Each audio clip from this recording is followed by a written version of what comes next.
Here's the long and short of it. Starfield is okay at best. It's a consistent formula that Bethesda has showcased time and time again, and they've shown to make some solid stuff because of it.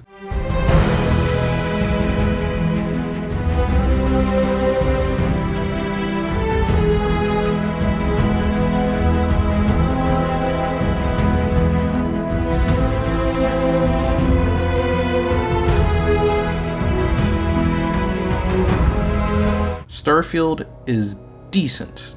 Not terrible, not awful, and not amazing. Just good. I'm going to be honest here. I was genuinely bored with the game. The pacing is slow and nothing really hooks me. There's tons of load screens, so that really kills the vibe, and the quality of the content isn't here to keep you playing. Sure, there's a lot of content, but is it engaging and keeps you entertained every step of the way? I'm pretty sure Baldur's Gate 3 spoiled me because I can play that game for dozens of hours straight, no problem. Feel free to watch my review. I would recommend this game to a more casual audience, since Starfield doesn't require much engagement. If you're into an intriguing space-themed story, this might be for you, even though I didn't like it personally. The problem is the story is a bit slow and predictable. Big Bethesda fans rejoice because this game is definitely for you. It's pretty much the same game you've been playing all these years with a different spin and new toys to play with. Before anyone gets upset, I personally believe that if you're enjoying a game yourself, don't let anyone's opinions dissuade you from what you enjoy playing. I just want to give my personal insights and hope you can find some value in them in case you were on the fence before purchasing. Again, Starfield is okay. It just wasn't for me. If you're interested in what I have to say, feel free to stick around because I'm going to elaborate on my thoughts and opinions. Let's get to what I liked, and then we'll discuss what I genuinely hated. This video is spoiler free in case you were wondering. Seals are good.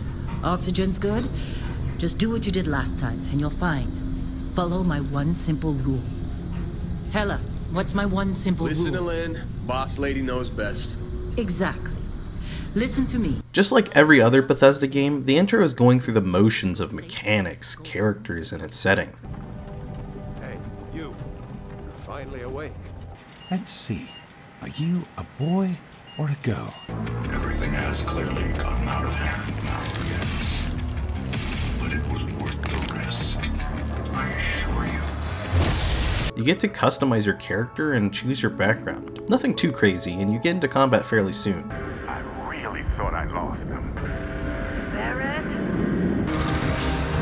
The story is pretty mid in my opinion. There's nothing in particular I remember about specific plot points off the top of my head because everything just blends in like mush. After doing a ton of fetch quests and side objectives, you get lost in sauce quickly. This is also tangled by loading screens, which kills the immersion and pacing. Starfield is plagued by common cliches you see time and time again in a story, and in 2023, I'm exhausted. There's definitely going to be angry people that will say otherwise, but I've read and played through so many different worlds and experiences in other games that were more clever in their approach and way of storytelling. Starfield just doesn't hit for me. If Starfield's story is compelling to other people, that's just the way it is. Remember when Benny shoots you in the head in New Vegas and that's the opener? The story is about you tracking down this guy and dealing with him, only for it to turn out to be so much more than a revenge plot. Now that was clever writing.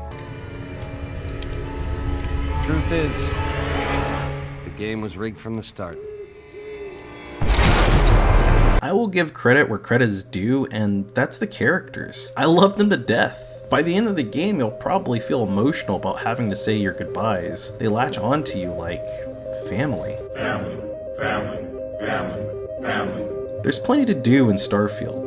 Tons of quests and plans to explore. You can say it's a bit overwhelming to say the least. You end up saving crewmates, finding ancient artifacts, and settling the score in ship fights. You can also enlist in every faction from the United Colonies to Crimson Fleet to Ryujin Industries and go through a whole plotline of quests. The entirety of Starfield is expansive and definitely convinces you that you're in a gargantuan galaxy. Every second of Starfield will have you doing something, even if it's tedious work. Plenty of systems from Fallout 4 are present, like the outpost building, recruiting followers, and workbenches for upgrades. This allows all the collected resources you've been hoarding to actually mean something, although it is restricted by researching and finding recipes. The perks are vast and plenty, and they matter a lot because they dictate how you'll play the game. You can play a purely persuasive build or become a melee fanatic, or focus on gunplay. There's this perk that allows you to lockpick more advanced locks, and that's probably the most fun minigame in all of Starfield, unironically. The gun variety is decent, but I kinda wish there were more guns of the explosion variety.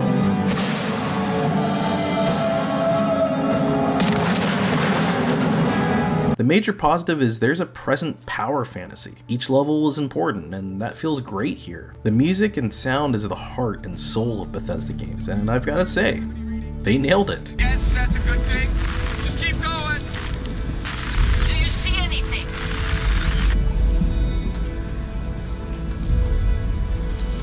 Every gun you fire, the feel of space and the grandiose moments feel good and satisfying. It's an impressive soundtrack that carries each expedition you take. Being accompanied by a masterwork on sound design and music really sells the feeling of space. By Vectera, by Vectera, by Vectera! I can't believe it! Now about what I disliked about Starfield, and oh boy, you're in for a doozy. First off, there's a million load screens. I hate to sound like a broken record here, but God, I hate being held hostage in a video game. I actually think load field is more apt to the style than anything else, because that's how you freaking travel. A load screen.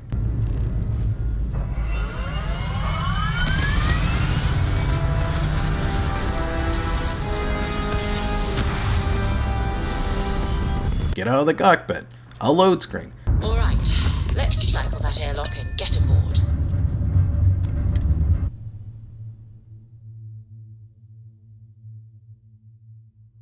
Navigate a city.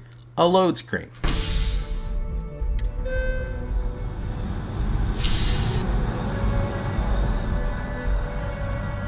It drives me insane because it just ruins immersion whenever I have to constantly look at a loading screen. It's just a load screen simulator. The only thing worthwhile to do while you're in space is literally when you're hailing a ship, boarding one, or destroying one. Starfield doesn't deliver on the promise of seamlessly landing and traveling to planets like No Man's Sky. I think I'm in the camp of people of like, the point of this game, especially now that I've played a lot more of it, is that it's an RPG and it's about talking to people. It's not really a space exploration game, and that's okay. But how you feel about that is how you feel about that. Another problem is the reused environments and places you travel to. Since there's so many planets to discover and explore, Rockworld A is going to look like, you guessed it, Rockworld B. It makes sense that a lot of uninhabited planets will be empty, but why couldn't I just get more awesome places like Aquila City or Neon? Why is Earth completely barren and empty? I feel like there's plenty of missed opportunities here, like giving places much needed life. Why didn't they focus on condensing the size of the game down to a bunch of planets instead of an infinite amount that are randomly generated? I'd much rather prefer quality content where you have about 30 plus planets that have quest lines and characters. I was expecting more of a Star Wars or Mass Effect vibe where you'll have tons of cities that are sprawling with life, people, and environments, except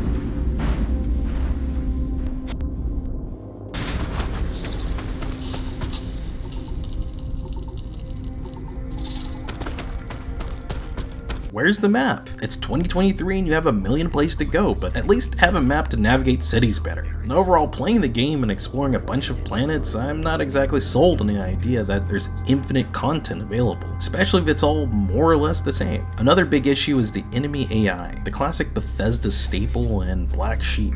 The enemy AI has as much engagement in combat as a shellfish stuck in a red lobster tank. It makes me question the purpose of even spiking the difficulty if the AI doesn't adapt to what you do. Difficulty is the option between baby kindergarten FPS to cock and ball torture simulator. The game is stupid easy, it's just how difficult do you want to make it for yourself. In games like Killing Floor 2, the AI actually feels like it's getting smarter when you turn up the difficulty. Enemies get new attack variants and they start tactically assaulting you instead of mindlessly running at you. It actually forces you to think smarter, adapt to situations, and respect every enemy equally while paying attention to your surroundings. In Starfield, you just get away with doing the same thing over and over.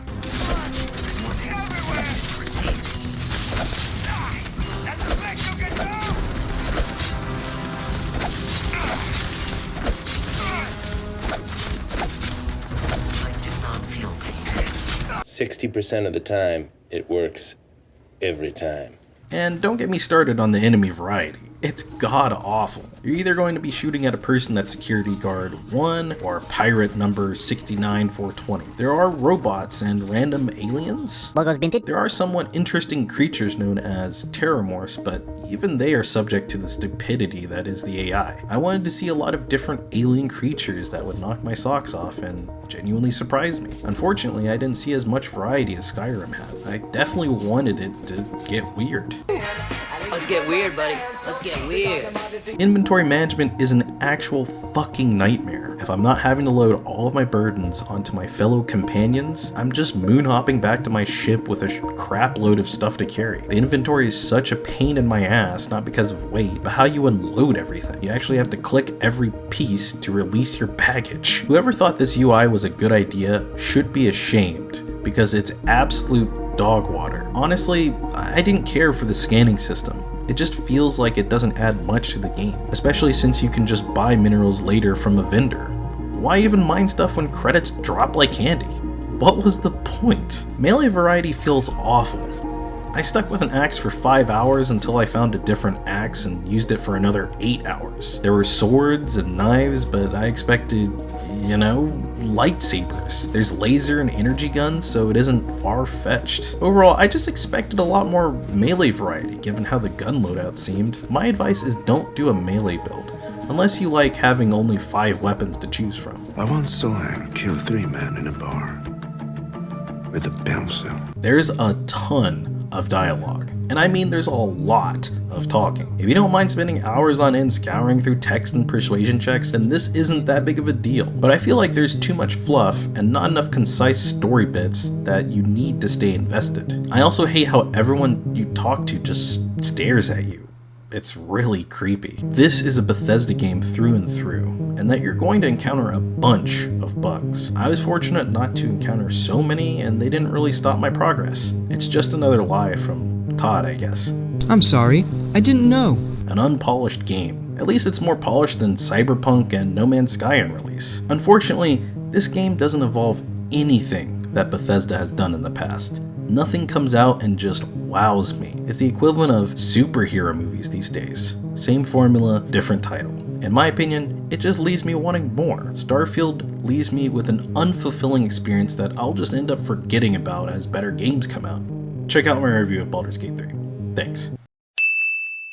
In conclusion, Starfield isn't for everyone. If you're expecting a AAA title that's going to blow your socks off and revolutionize what you think about games, then you're going to be disappointed. However, if you're wanting to have that feel of being a space adventurer, Starfield does a decent job at it. Definitely don't go into this game with high expectations and you won't be surprised. It's fantastic for casual play, and that's what I think is the main selling point. You're only going to play this game when you feel like making occasional explorations from time to time. You're going to be engaged for a couple hours and then decide to play something else. It isn't anything amazing, it's just the usual Bethesda experience. Solid story, gigantic world, mediocre combat with a lot of bugs. I'm sure over time the mods will cover a lot of the bad, but that isn't saying much. If you need a ton of mods just to play a game rather than enjoy it for its vanilla experience, that says a lot about the game. The only time I had to mod a game was when I wanted a shirtless Leon mod for Resident Evil 4 Remake. Don't ask me why. If you already like Bethesda games and that style of play, this game is no exception. It gives you what you've already come to enjoy from a Bethesda title, and props to them for consistency, even if it's consistently buggy. If you want to play Starfield, don't let this review rob you of that interest. Try it for yourself.